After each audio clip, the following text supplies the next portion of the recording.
Yep, this is it.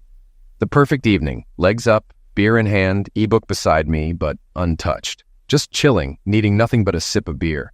It's a much-needed moment of calm, just being, especially alone. Solitude is all I crave right now. The sun's setting, warm colors painting the sky, the sea like glass. No wind, no noise, just serenity. My yacht Halcyon is anchored in a secluded bay off a Greek rock island. Small but perfect, with no one around, and good anchorage. Anchoring the yacht was tricky, needing a second mooring point in the tiny bay, but manual labor is a welcome change after a lazy day sailing the Aegean. Now, everything's set, beer's cold, and silence reigns. But then, thoughts of Julia intrude, always when I'm idle. It's a struggle I can't shake. I rarely dwell on the good times, doubting their authenticity. I used to think I was lucky, but now I see it differently. Her love seemed genuine, but maybe it was just a performance. Anger bubbles up, but I push it away. Focus on the sea, the sun, the pigeons, underrated creatures to watch. Just relax. Deciding to recheck the moorings, though unnecessary, distracts me from thoughts of betrayal. I plunge into the sea impulsively to clear my mind, avoiding the rage that's consumed me lately, isolating myself to spare others from my outbursts. My sister warned I was a ticking time bomb, prompting my hermit lifestyle. Luxury yacht over a cave, for sanity's sake. Back on board, I cook to occupy myself. Julia's absence in the kitchen echoes her absence in our partnership. Focusing on making an omelet, I appreciate the solitude of this public spot, rarely visited by others, enhancing its appeal. Enjoying a silent dinner on deck, the tranquility intensifies with the fading daylight, cliffs glowing in the sun's last rays. Suddenly, a motor disrupts the peace, signaling an unwelcome intrusion, a loud motor yacht approaching. My serene night shattered. I'm stuck with rowdy partygoers, too late and dark to escape to another island. As the yacht nears, it looms larger and more unattractive, blasting techno music. The approaching man, clad in a black suit, sticks out in the Aegean setting.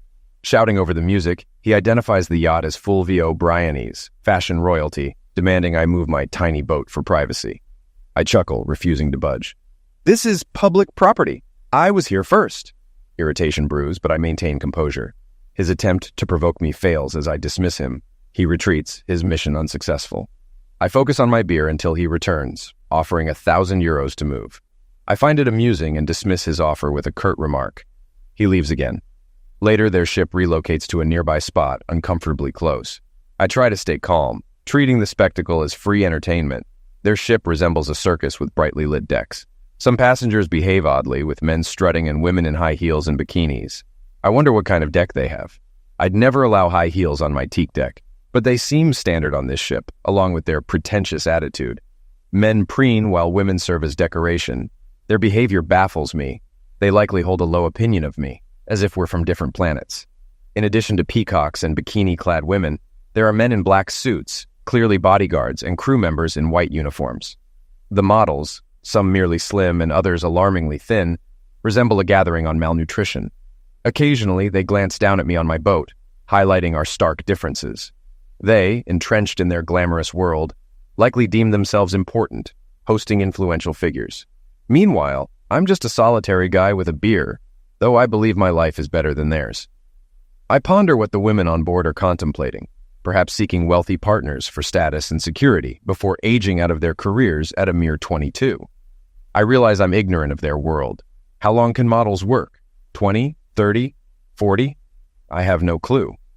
I reflect on Julia's deceitful intentions to marry and divorce a wealthy man, myself included.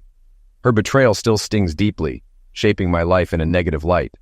The present distraction arises from a commotion on a nearby yacht where a woman clashes with a group of men, including Bryony, easily identifiable as the overweight figure among them. His bodyguard hovers nearby, tension thickening as if violence looms.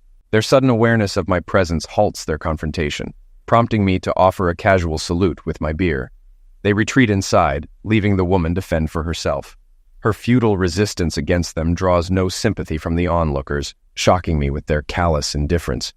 Trapped on their boat with no help in sight, she faces their aggression alone. As she tries to flee, the men close in, assured of their dominance. Helpless, she pleads with the other passengers, but they ignore her cries, complicit in her plight. Witnessing their greedy behavior sickens me, stirring a desire to intervene, though I'm unsure how. Despite her desperate pleas, the bystanders remain silent. turning a blind eye to her distress. Just as I consider grabbing my camera, the girl unexpectedly leaps overboard, surprising everyone, myself included. Despite the height of the fall, she lands gracefully, even in her high heels. It's a bold move, but it won't save her. There's nowhere to go. However, she swims toward me, still elegant, though I'm no longer admiring the sight. She's encroaching on my personal space. Should I send her back to those creeps? That's not an option. I couldn't live with myself. The alternative? Take her in. Sacrifice my cherished solitude. Worse, endure the company of a woman. I swore I'd never do that again. Just what I don't need right now. A woman at my side, likely a model, spoiled and entitled. I can almost hear her complaints already. Are there places in the world without women? A convent, maybe? Could I join in Gregorian chant? Are those monks truly eunuchs, or do they just seem that way? She's still swimming toward me. Damn. Damsel in distress. Potential female company. I'm panicking. It's too late to anchor now, and I can't refuse her boarding. She looks like she's in trouble. Fine, I'll take her to the nearest port tomorrow. As she reaches the gangway, I assist her, though it doesn't mean I'll engage in much conversation. Women aren't good for me. I need to keep my distance to avoid getting hurt again. This decision calms me a bit. I won't let another woman ruin my composure after months of regaining it. She looks at me questioningly, and I offer my hand without speaking. I may have a guest, but I won't chat all day. The situation is clear. She knows I witnessed the scene on Bryony's ship, and my gesture signals my willingness to help. Wait, she's still wearing heels as she steps onto my teak deck. I gesture to her shoes, and she quickly understands. Oh, sure. Sorry, she apologizes, removing them. My name is Anna, by the way. Mark. Damn, only a few seconds in female company, and I'm already fumbling. She extends her hand again. Our first handshake doesn't seem to count, as I was only helping her aboard. I understand her gesture and shake her hand. A blend of greeting and gratitude. As she stands, she takes her time, subtly showing me her presence in my space, perhaps allowing me to adjust to her unexpected intrusion. It's a thoughtful act after imposing herself on me. I wonder why a woman with any semblance of sensitivity was aboard that ship, though I dread hearing her story eventually. My new guest, Anna, is stunningly beautiful, fitting for one of Brian's companions. Surprisingly, she's not as young as I assumed, likely in her early 20s, only a few years younger than me. Anna isn't just attractive. She's downright beautiful, with sharp features and perfect green eyes. Despite her slender frame, she doesn't appear malnourished like some of the others. Her long, damp hair obscures its true color, but it's undeniably luscious. Compared to Anna, Julia pales in comparison, making me realize how out of my league she truly is. A few years back, encountering such genetic fortune would have thrilled me, but I've since resolved to exclude women from my life, preparing myself thoroughly. Though Julia's betrayal motivates this decision, I can still admire this woman's beauty, much like I would a butterfly or a flower. However, she doesn't stir any emotions in me, or so I keep telling myself. After a brief pause to assess her, she meets my gaze again, thanking me with a hint of insecurity, surprising me. Women like her aren't supposed to be timid. They're expected to take what they want and move on. Yet it's clear she genuinely needs my help, and much depends on my response. I grunt, signaling that conversation isn't on my agenda. She looks at me, puzzled, before accepting the towel I offer. Eventually, she smiles, likely pegging me as a grumpy sea dog, which suits me fine. It's not far from the truth. Glancing at the brightly lit ship, I observe Brian in animated discussion with his bodyguards. Perhaps he's contemplating boarding my yacht to retrieve the girl. Piracy in Greek waters would spell trouble, even for someone like Brian, especially for a woman he could easily replace. He's likely accustomed to success in every endeavor, down to a game of scissors. But what do I know? I remind myself not to delve too deeply. I need to keep these odd characters out of my life. I glance back to find her gazing at the scene, her expression now concerned rather than arrogant. I hope that fat fool doesn't send his goons to snatch me, she murmurs. He might. He's got 4 bodyguards he could sick on us. Maybe we'll swim away tomorrow, I respond dismissively, keeping my tone curt to maintain distance. Okay, I can't say I'll sleep well. I'm still a little worried. Thanks again for saving me. They were just about to maltreat me, she says. Her nonchalance about my brief responses surprises me. They? I blurt out before reining in my curiosity. Yes, Brian. His male guests, his bodyguards, and all the male crew, she reveals. It seems he made a bet that he and all the other men on the ship would entertain every girl at least once before the ship returned to Italy. All the other girls weren't thrilled about it, but he let them do it anyway. Suddenly I just couldn't take it anymore. Something broke inside me. I've put up with a lot of things without getting anything for it, but today it became too much. Damn it, yes, I said no to Fulvio Brion, and one little dive in my career went down the drain. That part of my life is now in the past. She looks surprised at her own revelation. I nod and emit a grunt, trying to sound sympathetic. For all that I look so beautiful, this fashion business is total crap, she remarks. Yeah, you're right, she continues, even though I remain silent. Maybe it's even better this way. There's nothing I can do about it now, right? Leave the old crap behind. Try something new. New opportunities will arise. Life is about change.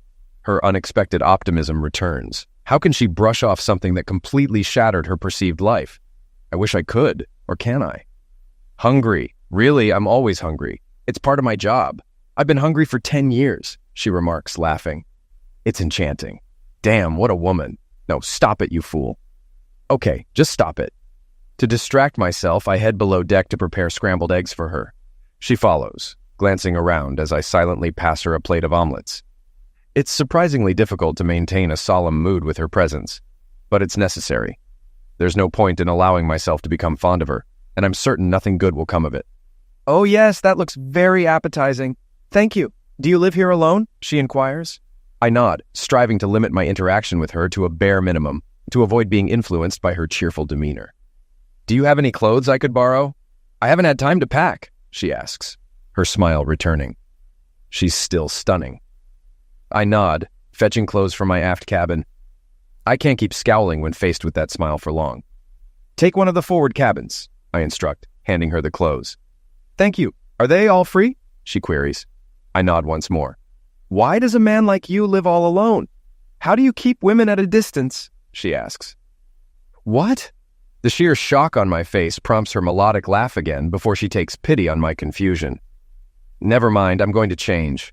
It's a little cold in this wet bikini, she states, her smile warmer than that of a haughty mannequin. Turning, she heads forward, leaving me staring after her. She's just as stunning from behind as she is from the front. I shake my head, trying to comprehend her words. Julia always insisted I was just an ordinary guy. Nothing special or attractive about me. I was fortunate to have her, she claimed, and I believed her. Now this incredibly beautiful woman, a genuine model, was asking me how I keep women at bay. I suppose I have a bit of time while she changes to ponder this question. 2 minutes later, she approaches, somehow making my old, worn sweatpants look better than they should.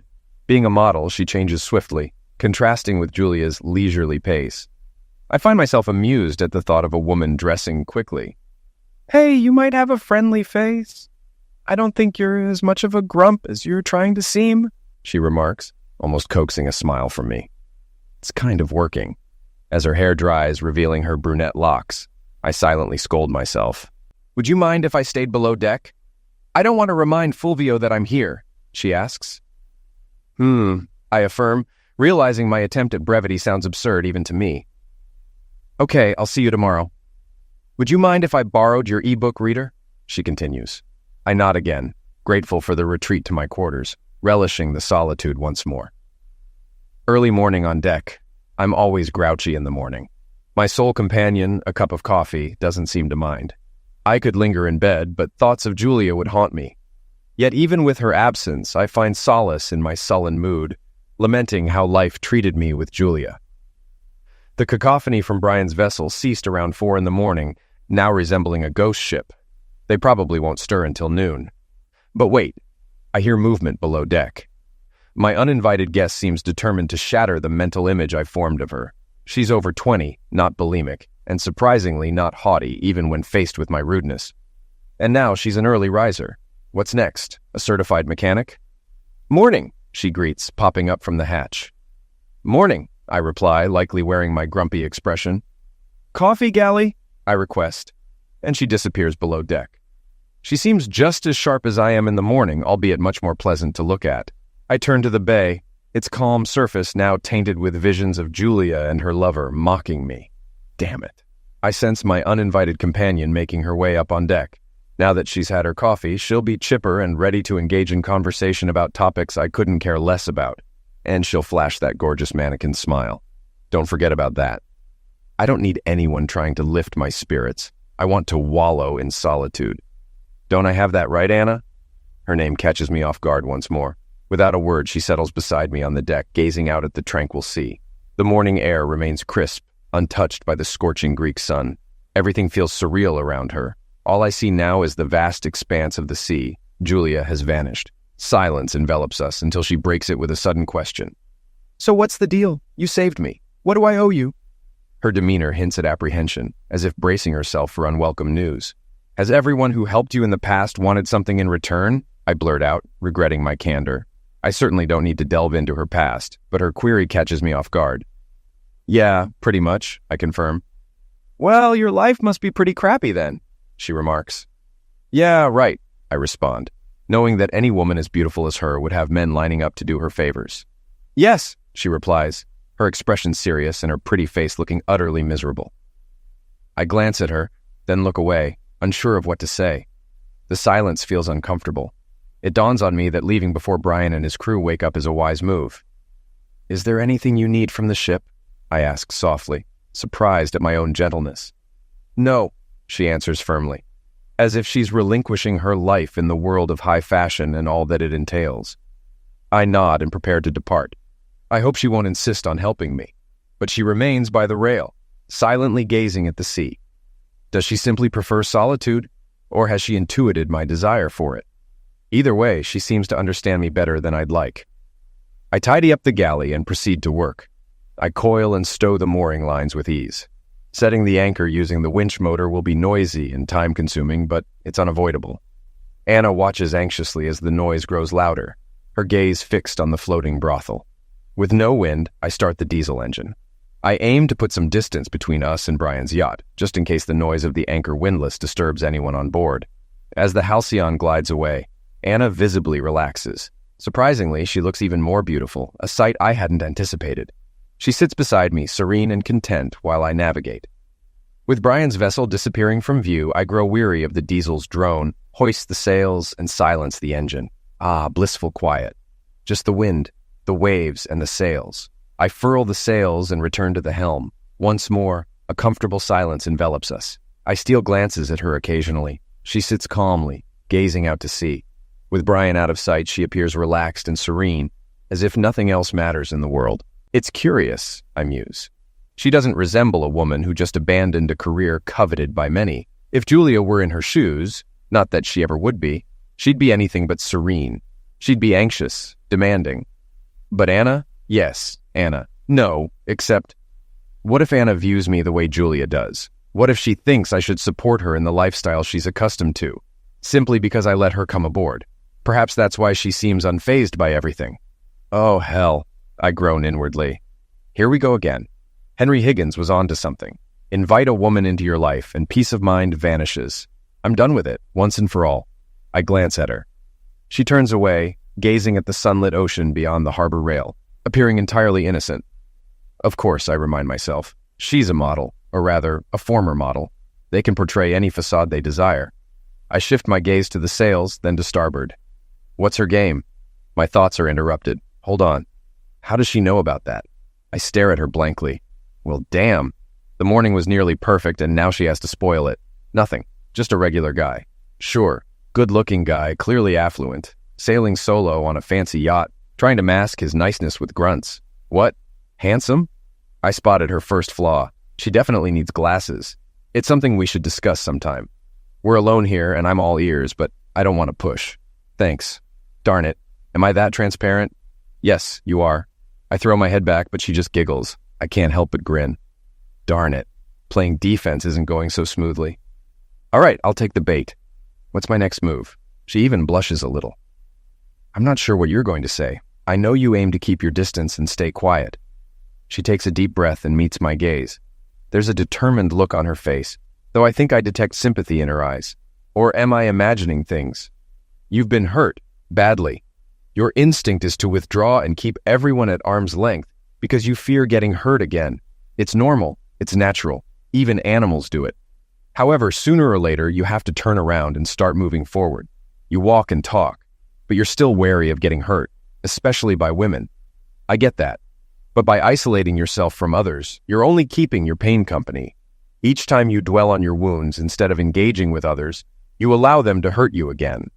Your pain isn't improving, it's worsening, and you don't even receive sympathy because you've cut yourself off from society and no one sees you.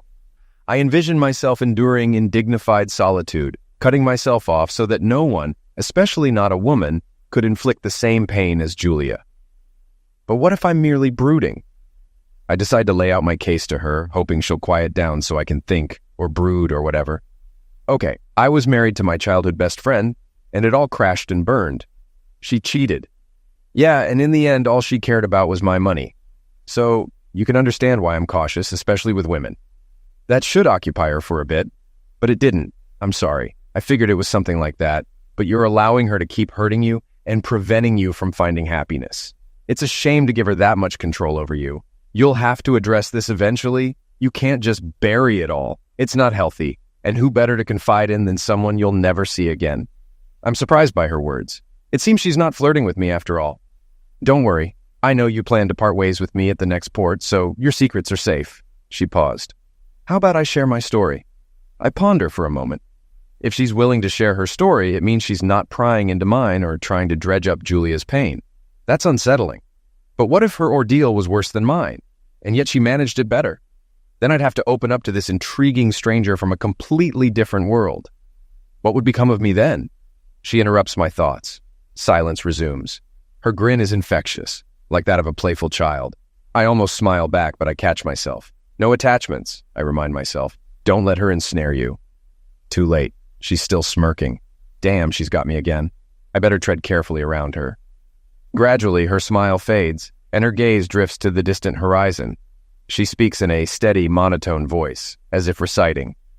I grew up in a small town where everyone knew me. Other kids were smarter or more talented, but I was the one expected to make it big, to be famous.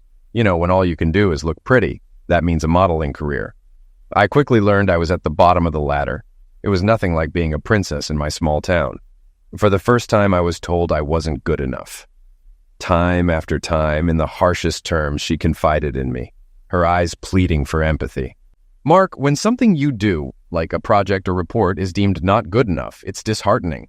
But when you're told you, yourself, aren't good enough, it's brutal. It really takes a toll on you repeatedly. She paused, turning back to the horizon. Like many models, I began to see my body as separate from myself. It was almost like a tool or a skill set. I did everything to maintain it. Exercise, proper diet, you name it. But still, I fell short. I was never chosen. Then I observed the directors favoring girls they were familiar with, those who socialized with them or higher-ups. Socializing, in reality, meant engaging in lovemaking. Regardless of the director's gender, it seemed customary. I resisted initially, but the pressure of unemployment became unbearable, so I relented. It wasn't terrible. Most were considerate, even kind. I had grown accustomed to viewing my body as separate from myself. I merely used it to secure a job, and while at work, eventually I landed a job. Everyone in my hometown celebrated seeing me in catalogs or ads. I felt burdened with the hopes and dreams of the entire village. Despite realizing I wouldn't reach the top and growing to despise my life, I persisted. I empathized more with girls in abusive relationships. I'm not sure what triggered my change of heart. I've been on Bryony's cruises before and knew the expectations. But for some reason, whether it was a wager or something else, I had enough. I hid in my cabin until the thugs forcibly removed me. You witnessed the rest. She pauses, meeting my gaze. They didn't think I'd dare to jump. Maybe I wouldn't have. But your boat was nearby, and I overheard your confrontation earlier. I was terrified last night, fearing Bryony would send his thugs after me. I was relieved to be just another disposable beauty. I wonder if I foiled their bet. She smiles at the thought. I smile back, trying to uplift her. It's still hard to fathom that some might see her as merely a pretty face. I'm done. It's all over now. The village will have to find another to celebrate. So what if I'm jobless and broke?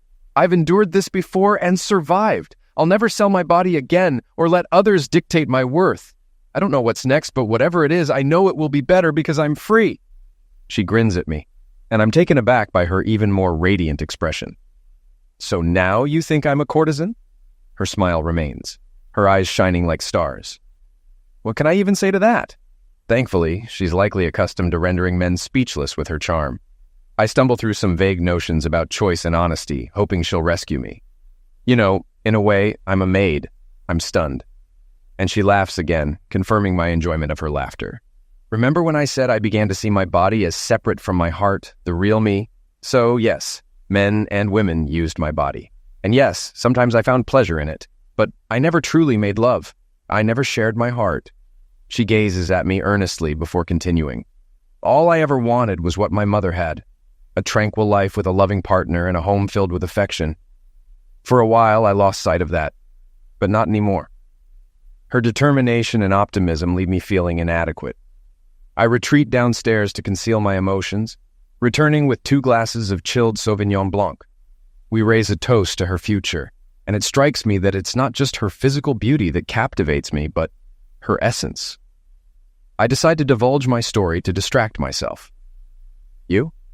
Yes, I'm eager to hear your story, she replies, still smiling. Am I really that transparent? I ask.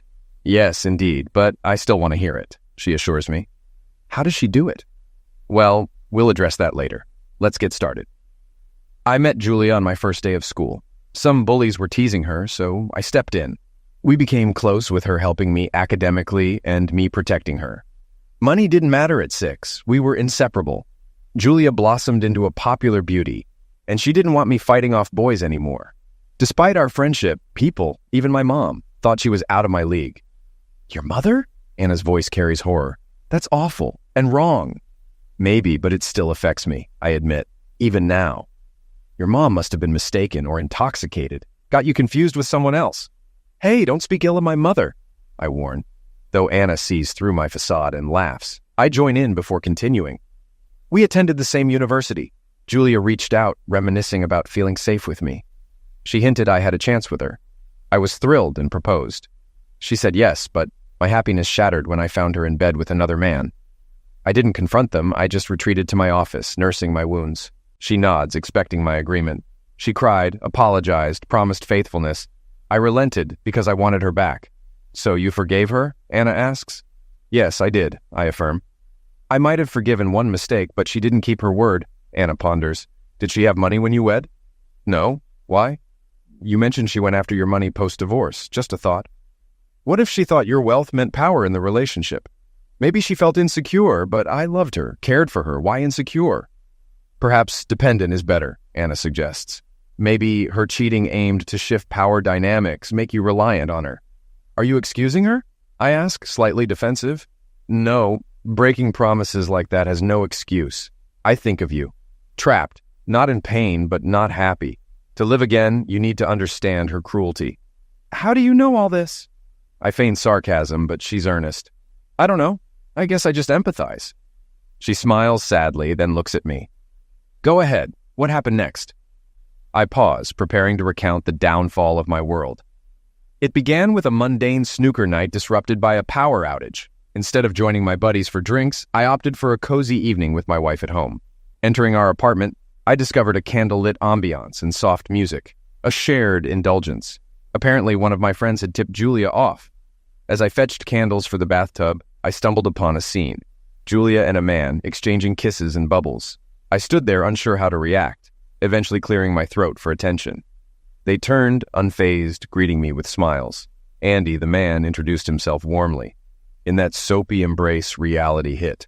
I witnessed the demise of my marriage, the end of my love. Overwhelmed, I fought back tears. They reassured me, claiming love unchanged, the situation inconsequential. Julia even suggested continuing the affair, asserting her affection for us both. Stunned, I stood silent, grappling with disbelief. Julia smiled, unfazed by my reaction. Mark, I've realized I love 2 men, she began, her tone matter-of-fact. Andy's accepted it, and I know you will too when you see how happy we all are. I'll still be with you most of the time, but now that you know, I'll spend some nights with Andy when you're out with your friends. You won't even notice. And when we start a family, Andy will use protection to ensure the kids are yours. Right, Andy? Andy eagerly agreed, nodding along. Our marriage will be stronger this way, she insisted. What about your promise to be faithful? I interjected. Oh, that, she brushed it off. I was a bit quick to promise. Besides, I hadn't met Andy yet. Does that justify breaking your promise? I pressed. Mark, don't be melodramatic, she retorted. Think about it. Andy and I have been dating for over 2 months now. Has your love for me diminished? No. You've even enjoyed better lovemaking since I've been seeing Andy. He's different from you, spontaneous and unpredictable, but you're still the better lover because you know me so well. It shouldn't be a problem unless you make it one.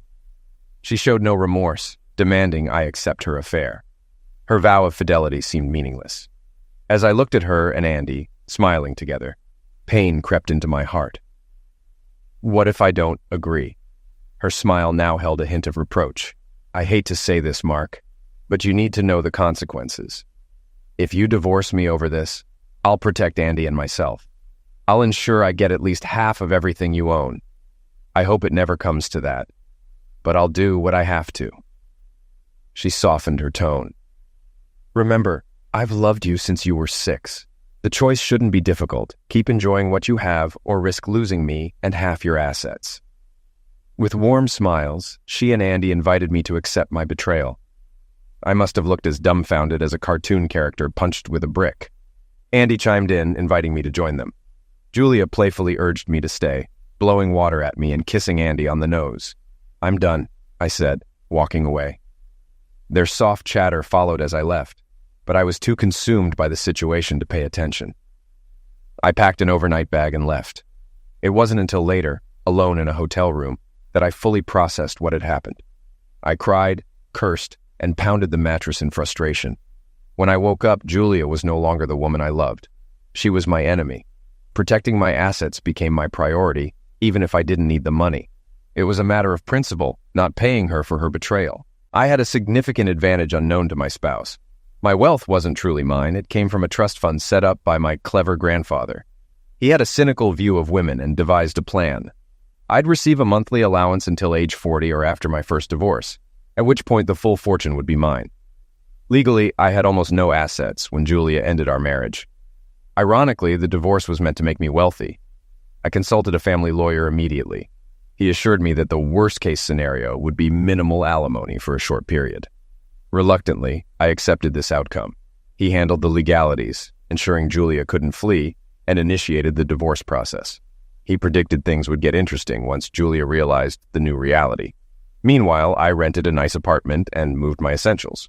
Julia didn't reach out for a week, then sent a message asking if I'd gotten over my hurt feelings and was ready to return home. I didn't respond. Despite her professed love, she didn't seem to miss me. 2 weeks later, the flood of texts and messages began. It seemed her lawyer had informed her that she wouldn't be as wealthy as she'd expected. She oscillated between professing love, claiming misunderstandings, and urging me to be brave. After all, Andy had tolerated it. Why couldn't I? Suddenly, everything came to a halt. A few days later, her lawyer presented a post-nuptial agreement, claiming I signed it, offering her $20,000 a month for life in case of divorce. However, handwriting experts discredited Julia's claim. They then attempted to accuse me of domestic violence but failed to provide evidence. Eventually, they settled for what we proposed, $2,000 a month for a year and legal fees. I emerged victorious, yet felt awful, avoiding women like the plague and retreating into seclusion. I'm leaving, I announced, breaking the silence. Anna remains quiet. I glance at her, seeing tears streaming down her face. You know what? She's still beautiful, I think. I'm deeply sorry, Mark. I understand your pain, Anna responds. Strangely, after recounting the ordeal, my anguish lessened, unbeknownst to me. But Mark, you can't continue like this. She's not worth your life. She never cared about your happiness. And you're letting her bring you down, Anna says, her words carrying strength and determination etched on her face as tears dry on her cheeks. Mark, you have to live. Allowing her to destroy you is letting her win. I flinch, sensing the severity of her words. She pauses, allowing me time to ponder before interjecting into my thoughts. So you're a hermit? Her playful smile returns, accompanied by a glint in her eyes. Yeah, I suppose so. Yesterday I might have embraced that label proudly. Today I'm not so sure, I admit. At least you're not one of those bushy-bearded types, she teases. Thankfully no, I reply. Promise me you'll move past this soon. You need to start living again, Mark, she urges gently. Her caring tone resonates with me, leaving me speechless as I nod in response. She shifts focus. Good? she remarks. Now that's settled, I'll catch some sun. Her smile teases yet invites as she gracefully rises and heads to the bow. Did people really tell her she wasn't pretty enough? Unbelievable, I think, joining her to admire the view. As she settles near the mast, using my sweatpants as a cushion, I can't deny her allure. She exudes perfection, even without a camera to capture it. Yet there's more to her than meets the eye. Her kindness is genuine, a rarity. She empathized when I spoke of Julia easing my pain. Is she psychic? I hope not. Despite knowing me for less than 24 hours, she understands me deeply. But is she right about me? Should I abandon my isolation? I can't risk another ordeal like Julia. Yet, if I'm allowing her to slowly destroy me, as Anna suggested, what's the difference? Watching Anna, who's left her past behind like I have, albeit more dramatically, I see her eagerness to embrace life despite uncertainty. Her attitude is infectious. In her presence, my fear of living diminishes. With her, I feel she's way out of my league. Maybe there's someone like Anna, but less stunning to build a life with. My imagination wanders as I watch Anna's smooth belly and nearly exposed bosoms. Mark, damn, she caught my eye despite the sunglasses.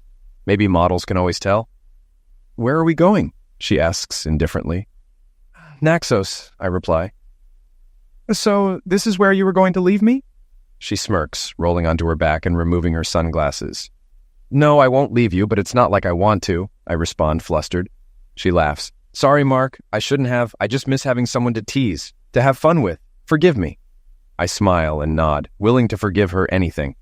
Then, the nagging voice reminds me of women's capabilities. No, Mark, I'm not, she assures softly, sensing my unease. I wonder if I can read her. What's happening here? So I'll leave the boat on Naxos? I ask. No, unless you want to or need to, but you can if you want. I really like you here, but I wouldn't, she replies. Oh, crap. You can stay as long as you want, she adds, enjoying my stuttering. I take a deep breath. I was planning on stopping there anyway for supplies, and you might want to get some clothes. That's my plan. What's the matter, sailor? Not enjoying the view? She poses like a glamour girl, teasing. She laughs, then gets serious.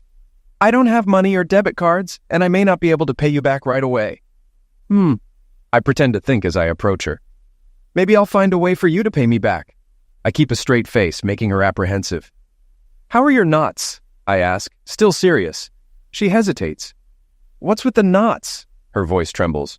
Sailor's knots. Halcyon doesn't sail herself. Since you're here, you might as well help. I smile. She laughs and slaps my arm. I got you, didn't I? I enjoy teasing her. Looks like someone else needs some lighthearted fun. She smiles back at me. We sit facing each other on the foredeck. I teach her some knots as the sail shields us from the Greek sun.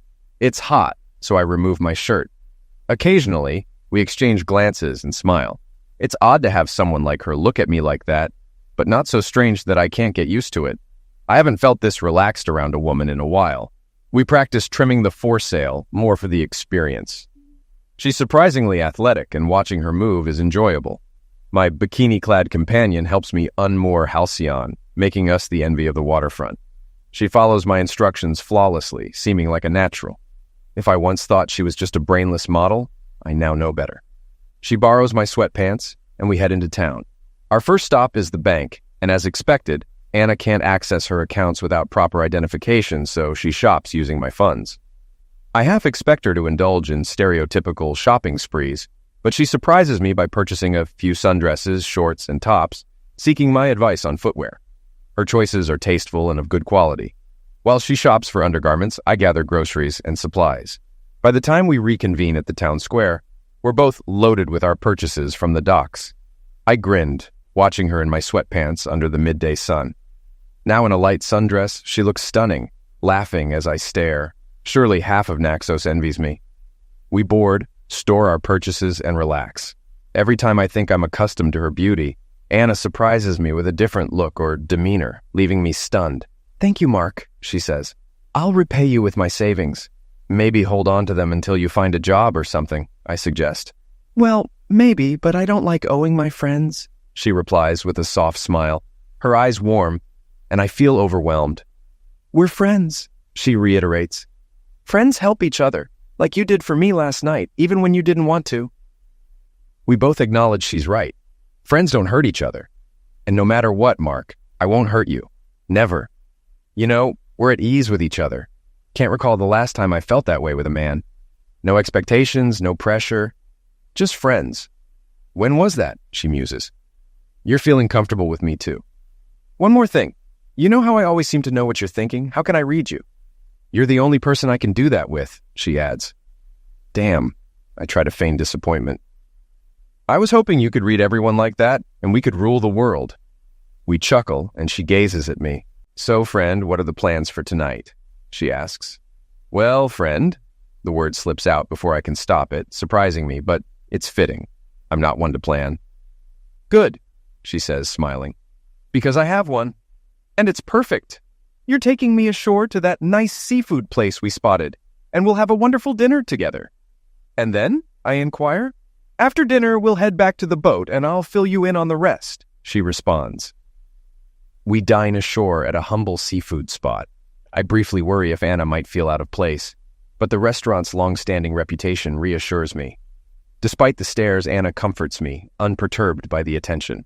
We enjoy a leisurely meal, and the owner's visits feel more like genuine hospitality than curiosity. The fresh seafood delights us both, and I'm surprised to find myself having a good time. As we leave, Anna's hand in mine, we stroll along the waterfront before returning to the Halcyon. Anna's kiss is gentle, her gratitude palpable. Thank you, she whispers softly. I can't remember the last time I enjoyed a night so much. She glances away briefly to conceal her tears. After a pause, she turns back to me, flashing a cunning smile. So, ready for the rest of the plan? She asks. Yeah, I suppose, I reply, and she chuckles. Sure about that? She winks, arching an eyebrow. Her earlier words echo in my mind. Promise me you'll start living again, Mark. Okay, I'm game. What's the deal? I adopt a confident stance, hands on hips. Is this where you seduce me? Huh? My eyes widen, mouth agape, hands dropping to my sides. Seduce? You know, and then you... She grins at me, making me feel awkward. I mutter something in response, and she giggles. Well, part of you understands, right? Her gaze falls to the noticeable bulge in my pants. Oh no, she hasn't even touched me, yet I'm already aroused. Anna, I thought you didn't want to rush into things, I say. Don't worry, Mark, love-making isn't on the agenda, she reassures. Huh? It seems to be my go-to response. We're going to make love, she declares, her eyes serious, her smile sweet, radiating warmth. I feel myself falling for her. Anna, you could have anyone. Why me? I ask. We're falling for each other. Haven't you noticed? She replies. Panic grips me once more. Mark, I'm not Julia. I could never hurt you like she did. Her tone is soft but earnest, and I believe her. Without a word, she grabs my shirt, pulling me close for a kiss. It's incredible, almost magical, like nothing I've experienced before. When we part, I see tears in her eyes, and surprisingly, my own eyes grow moist too. Our connection feels almost overwhelming. She stands, still holding onto my shirt tightly, and pulls me towards my quarters, urgency in her movements. Then she pushes me onto the bed. You're so beautiful, I managed to say, still processing what just happened. Why me? Was it my wealth? I can't think of any other reason. Suddenly, I lift my head to look at her. She's watching me, a satisfied expression on her face. No, Mark, no. I love you, not your money. Don't misunderstand. Money's helpful, sure, but using a man for it repulses me, she explains. I'll sign anything. Prenup? No problem, I offer, trying to lighten the mood. A prenup? Well, why not? Just in case we tie the knot someday. You never know, she replies with a sly grin, and after a moment I can't help but chuckle. It seems my destiny is already set. Well, it could be worse. Am I crazy? And even if you hadn't thought about it, I'm on birth control pills. You're actually the first guy I've been with without protection. So, you're in the clear, she adds. Wow, what a fool I've been, I mutter, feeling a mix of embarrassment and relief. She laughs at my reaction. You're too kind, Mark. Ah, Mark, we need to figure out our next move. Well, the home port of this ship is Antibes, though I'm not sure that's what you meant. Okay, do you have a car there? I inquire. Yes, big X5, she replies. Okay, so it's one of those SUVs, right? We'll drive to Milan from there. If you're okay with it, we can swing by and grab my stuff, the remnants of my old life, I suggest. Sure thing. Plus, it's pretty much on the way to Germany, she agrees. All right, we're going to have a blast. I've got a lot of work ahead, and I'm looking forward to it, I say. Your job? She asks. Yeah. I've got to convince this guy that good women are out there, I explain. Oh, so you're opening up to the female population again? She teases. What, are you joking? I respond. Absolutely not. My motives are purely selfish. I might come off as a bit blunt. It all seems too good to be true, she admits. The 4 weeks sailing back to Antibes were idyllic, filled with endless lovemaking, sun-soaked days, and culinary delights. We deliberately steered clear of discussions about the future, divorces, or our past, focusing only on the present. Upon arrival, we packed up the boat and loaded my car in silence, both dreading the return to reality. The journey back to Milan and then Germany was tense, with unspoken fears looming over us. I feared losing her again, having fallen deeply in love, while she seemed distant. Back in my apartment, the spark we shared on the yacht seemed to fade, replaced by an underlying tension. Despite the satisfying closeness, we both felt a strain. I contemplate returning to the yacht to salvage our relationship, unsure of how to prevent its demise. As we sit watching TV, I find her snuggled against me, reminding me of her allure. Just as I consider retreating to the bedroom, the doorbell interrupts our thoughts. Anna still refuses to answer the door or phone in my apartment, and it's starting to bother me because it indicates she's not quite comfortable here yet. All right, Anna, I'll get it. Thank you. I open the door and find my nightmare standing there. Julia, dressed to the nines, looks stunning yet sinister. Oh, honey, you finally arrived, she exclaims, rushing over to me. I feel repulsed. Unfazed by my lack of response, she steps back, observing me. My, don't you look radiant? Been soaking up the sun? She compliments. Thank you, I reply. Aren't you going to invite me in? She asks, anticipating. Please come in, Julia, Anna says behind me as I ponder how to deal with her. With a furrowed brow, I step aside. Thank you, Julia says. And you? Julia turns to Anna. I'm Julia, Anna replies. I'm aware, Julia responds. What a peculiar exchange, I think, closing the door. Their voices abruptly turn sharp. If words were blades, the room would be drenched in blood. Please have a seat, Julia, Anna offers. Thank you, Julia responds stiffly, still silent. So you're a friend of Mark's? Anna asks. I'm his girlfriend, Julia declares. Getting paid for this? Julia's tone shifts accusatorily. Are you insinuating I'm a courtesan? Anna counters. Well, let's not be too hard on ourselves. You're not unattractive. Mark's quite wealthy. I wouldn't suspect prostitution, but perhaps some form of escort service, Julia suggests. No, I'm sorry. I wouldn't want to intrude on your affairs, Anna says. What? That's absurd. So you're not with him for his money? Julia probes. No, absolutely not. It was a misunderstanding during his messy divorce. We belong together. I truly love him, Anna asserts. Me too, Julia retorts. Honey, let's face it. Mark's a decent guy, but he's on a different level in terms of appearance. I won't buy for a second that you're here for love, Julia challenges. All right, darling. Let's talk about levels.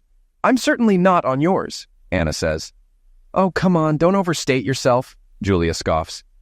Not true. You're decent looking, but I'm model material, Anna counters. Now, let's talk about Mark. He's handsome, built like a tank, honest, open, and caring. He's a rare find. I'd love to have him. If he proposed, I'd marry him without hesitation, Julia confesses. Really? I ask, utterly shocked. You're just after his money, you cow, Anna accuses. No, I'd happily sign any prenup, Julia insists. Really? I inquire again. Absolutely, Julia affirms. You fool! What do you think I've been waiting for all this time? Why do you think I've been so on edge since we left the boat? Anna questions. Julia hesitates. What? Mark, please don't, Anna pleads. That woman Anna is no good for you. You need me, Julia states. I still can't believe my luck, but I slowly rise and approach Anna. I say, Anna, no, Mark, don't, Julia warns. Yes, Anna beams. Anna, will you? I start to ask. Mark, someone grabs my shoulder, trying to stop me. I barely notice. I'm in a daze, but I love it. It's like a dream. I've been expecting Anna to leave me for good. For 4 weeks. Now that she's back in Germany, can I really have her? Unbelievable. Damn, I think. Yes, I will. Anna, please marry me, I propose. Yes, Anna says. I can't finish that sentence. No, Mark. Julia finally releases my shoulder, and Anna leaps into my arms. Yes, damn it. This can't be real. Mark, don't do this, Julia pleads. Really? Really? Yes, I exclaim. Mark, Julia says finally. I thought you'd never ask. I was so scared, Anna admits. This time I silenced her with a kiss, I narrate. Looks like my presence is no longer required, Julia says. Mark, I could have been so good for you. But instead you chose that woman and let her tear you apart, Julia laments. You're right, Julia, I concede. What? You're not needed here anymore. I'm glad you came. This is the best thing that could have happened to us, the best thing you have ever done for me, Anna asserts. Julia, I wish you all the best. I've forgiven you. It doesn't matter anymore. But if you'll excuse us, we have some things to finalize, I state. Anna, don't touch him, Julia warns. Okay, I won't. Not like me, Anna responds. Anna and I exchange surprised glances as Julia heads for her door, the front door, and we head for the other door, the bedroom. I've definitely changed. I have to thank Fulvio, Brian, and Julia for making the stream possible, I conclude.